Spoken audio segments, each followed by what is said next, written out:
எப்பா என் தங்கச்சி நான் கூப்பிடுறது அப்புறம் உன்னுடைய பொண்டாட்டி மட்டும் நீ கூப்பிடு. பரவாயில்ல மாமா, நீ தான் மாமா சரியான ஆளு. சுபத்திரா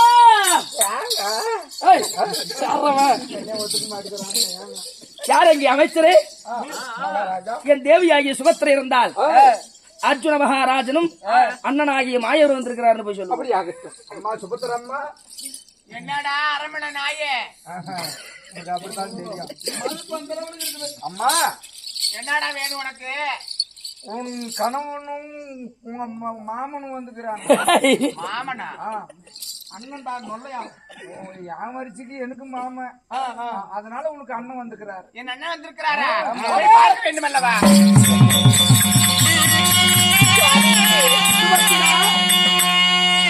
சுவாமி மன்னவா, மன்னவுங்க பாதா படித்த மன்னா மன்னவா.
மல்லிகை முல்லை கோங்கு இருவாசி பாரிசார வெற்றிவேல் செந்தாமரை போன்ற மலர்களை எல்லாம் கொண்டு வந்து உங்களுடைய இருவர் பாதத்துக்கும் பல்லான கோடி வந்தனம் செய்தேன். சுபத்திரா தேவி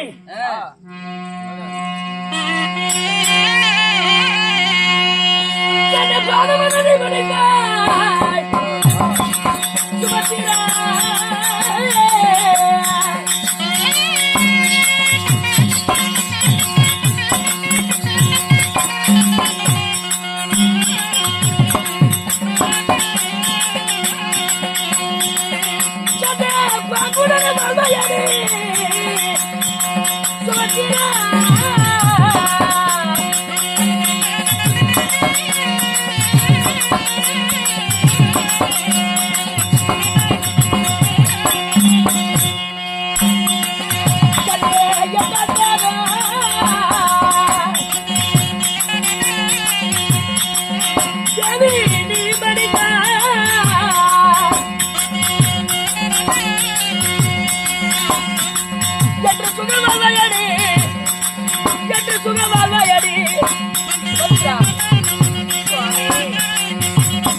சரி என்றே உன் அண்ணனாகிய நாராயணனுடைய அருள் பெற்று சுகமாக வாழ்ந்திருப்பாய். சுவாமி தேவி உங்களுடைய பார்த்த பணிந்தபடினால நீங்க சுகமாக வாழ்ந்து சொல்றீங்களே, 12 நாட்களுக்கு பிறகு என்னை இப்பத்தான் பார்க்க தோணுதா? தேவி உன்னை பார்க்க தோணிய காரணமும் ஒன்று இருக்கிறது. எப்படிங்க? இன்றைய தினத்தில் எதற்காக வந்தோம் தெரியுமா? மாமா அர்ஜுனா, நீ சொல்றியா நான் சொல்லிட்டேன்? எப்ப பார்த்தாலும் அந்த அம்மால கட்டி பிடிச்சி அன்னைக்கு ஒரு மொத்தம் கொடுத்துருப்பேன். ஏண்டா என்ன வேலைக்கு நான் வந்திருக்கிறேன்? இப்ப ஆனா அந்த அம்மாலாவது ஓடியாந்து கொடுத்துட்டு வந்துருவேன். இந்த அம்மா உன்னை கட்டி பிடிச்சேன்னா அவளுக்கு ஆளா மரத்தை கோட்டு பிடிக்கிற மாதிரி தான் என்ன கட்டி பிடிச்சி வந்த வேலையை சொல்லப்பா. ஆகட்டு மாமா. கண்ணே சுபத்திரா, சாமி இன்றைய தினத்திலே 13ஆம் நாள் சண்டைக்கு இந்த ஆயனாகி என் மாமனும் அர்ஜுனனும் நாங்க போறோம். அப்படி சண்டைக்கு போவதாயிருந்தா மகனாகி அபிமன்னனை அழைத்து செல்லலாம் என்று வந்திருக்கிறோம். சுவாமி ஏண்டி? மன்னவா என்ன சுவாமி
சாமி ஏன் அழுகிறாய்?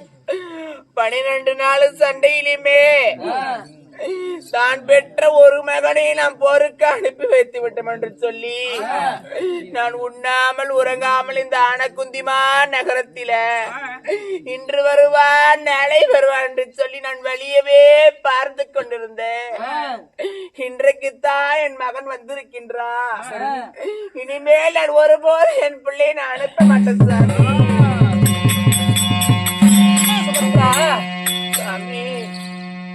பெத்த மனசு பித்து பிள்ளை மனம் கல்லுன்னு சொல்லுவாங்க. நீ நினைப்பதெல்லாம் உண்மைதான். ஒரு மகனா இருக்கும் அபிமன்னனை அனுப்பி வைப்பது தவறென்று நீ நினைக்கிறாய். ஆனா இந்த 12ஆம் நாள் சண்டையிலே நாக பானத்தினாலே துரியனுடைய சேனா சஞ்சமெல்லாம் ஒரு நொடிக்குள் கட்டியவன் நம் மகன் அபிமன்னன். அப்பேற்பட்ட வீர பிரதாபம் கொண்டவன் என் மகன் அபிமன்னன்.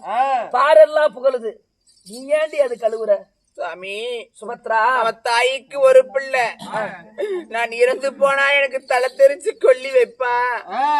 இந்த மாதாவுக்கு ஒரு பிள்ளை, நான் மாண்டு போனா எனக்கு மாலை போட்டு கொல்லி வைக்க பிள்ளை.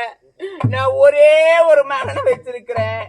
இன்றைக்கு என்னவோ தெரியல, என் மகனை பிரிவதற்கு எனக்கு மனமே இல்லை.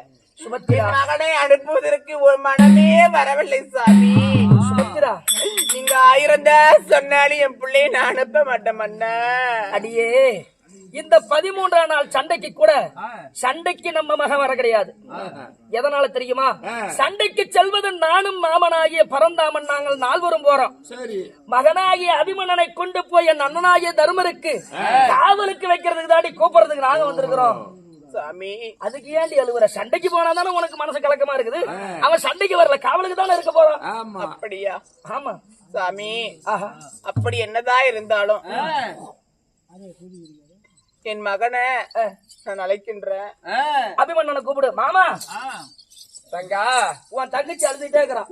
எதற்கு கலங்க வேண்டாம், நீ உன்னுடைய மகனை அல, நான் அவனை பத்திரமா பாத்துக்கிறேன். அப்படியா?